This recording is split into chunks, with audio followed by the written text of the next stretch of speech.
Porritt by Kendra Okonski, author of The Water Revolution, and by Angela Eagle, the former Environment Minister. Everyone's blaming the weather.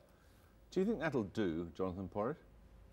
No, that really won't do. We do know that the weather obviously is a major factor, but this goes right to the heart of what the water companies are or aren't doing, what government is or isn't doing, but most importantly, in my opinion, what consumers feel is their role in this, because unless you get the consumers enlisted in this, none of these technical engineering solutions are really going to make much difference. Do you share the view that it's not really a consequence of there being a dry winter, a couple of dry winters? Well, we need to be able to have a system that's robust enough to survive a couple of dry winters, and that means we have to be much less wasteful in the way that we use the water we have.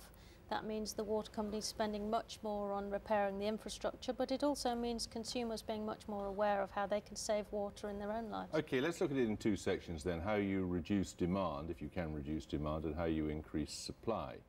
Kendra Okonski, what's your proposal? I think what we need to look at here is the amount of market distortions that are happening with water right now. We know that because of several EU quality directives, that is directly related to why the price of water has increased in the UK, or in England and Wales since privatisation. What do you mean we shouldn't be implementing them? Not that we shouldn't be implementing them necessarily, but they're achieving a marginal quality improvement at a very, very high cost, and that those resources could be used to, say, improve infrastructure. So if we don't spend money in meeting the quality requirements. The EU's quality requirements are excessive in the opinion of many people, and they are directly accountable for the price increases. In addition to that, you have a hugely distorted market where households pay 100 times the amount, households pay 100 times more than farmers do for water. And we could look at how to improve that by enabling those users to trade with each other. But those market distortions at the moment do not effectively make it impossible for companies and how the water companies consumers to deal behave. with each other. They have been obliged to meet quality requirements. They've also made massive profits. Is there any way of increasing supply?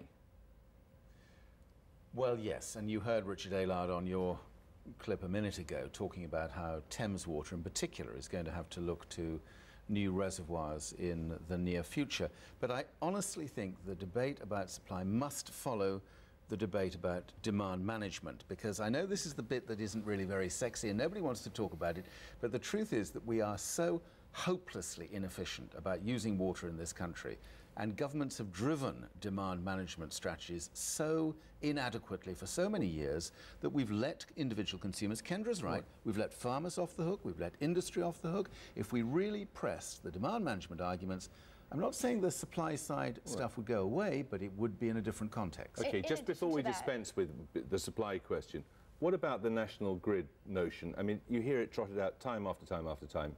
Well, it's a good idea. Perhaps even the canal system could be used. There are some views about that, but you'd have to look to see whether that was actually feasible. The important thing, though, to remember is that price mechanisms and market systems don't work with a utility and a necessity, which is what water is. What we've got to do is ensure that we actually... Works with food.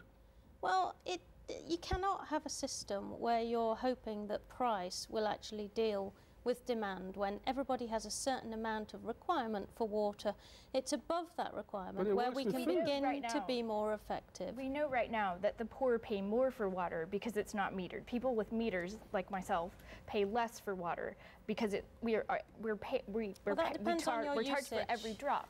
How many wealthy people or how many poor people do you know that have swimming pools, and how many people that live in council blocks have a huge lawn to water? We know that wealthier people use more water for other things that are not necessary for life. But we have to ensure that when there are price mechanisms that we defend equity and social justice and help the But that's poor. why we have things like That's why when support. I was a minister, we actually prevented water companies from cutting people off because we thought that was a health hazard. OK, there are also planning questions here, aren't there? I mean, the problem is in the southeast of England, which your government appears to be happy to concrete over all over the place in order to build more houses. Is that sensible? That's where people want to live, to be honest. If well, make them go and live somewhere else. Oh, you think the government should take power, Jeremy, to force people to go and live up north? Do all sorts of other things. Is that what you want us to do? You had a problem with the north? I have no problem with the north, but I do not think we live in a command economy. The government is completely ambivalent about this. It claims to to have all its policies geared to living within environmental limits, but when it comes to building in excess of 500,000 homes in the most water-stretched part of the UK, it seems to have no difficulty.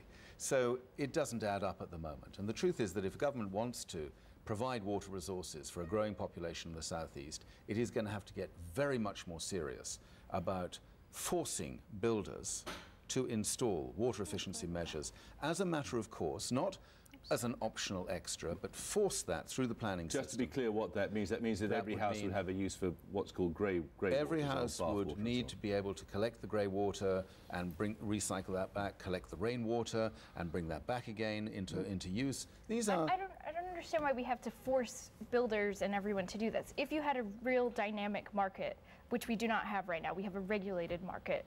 If a real dynamic market would show consumers and producers that there are lots of different ways that water can be valued at different times and in different places.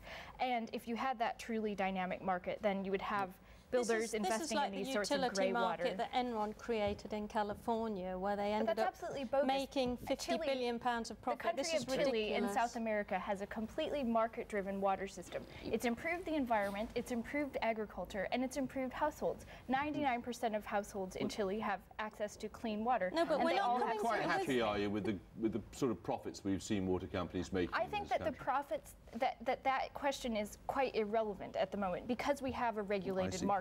In a truly competitive market process, you have competition. Well, it's really nice to see that there are still true believers in market fundamentalism, but I'm afraid it doesn't wash with water. If it works with gas in the United Kingdom, it works with water. Any other mechanisms to control demand? There are other mechanisms, including different tariffing, different pricing arrangements. At the moment, it's a very monolithic system. You can only charge a certain amount, and the regulator is very tough on that. Water companies are not really able to differentiate the tariffs they're using. You could move towards a different tariffing system, taking account of the affordability issues, which are absolutely critical, but also going after the water guzzlers. We've got used to the idea that we should be now getting much tougher on the gas guzzlers and energy guzzlers, as it were. We've also got to get used to the idea now we need to go after people who are profligate in their use of water. And we could be using market signals much more effectively without, I have to say, this slightly mad version of a completely liberalised and privatised water economy in the UK. Without going that far, we could be using more market signals very effectively to change behaviour. Is to enable water companies to install water meters, and that currently most London households do not have them. Absolutely. All right. Okay. Thank you all very much.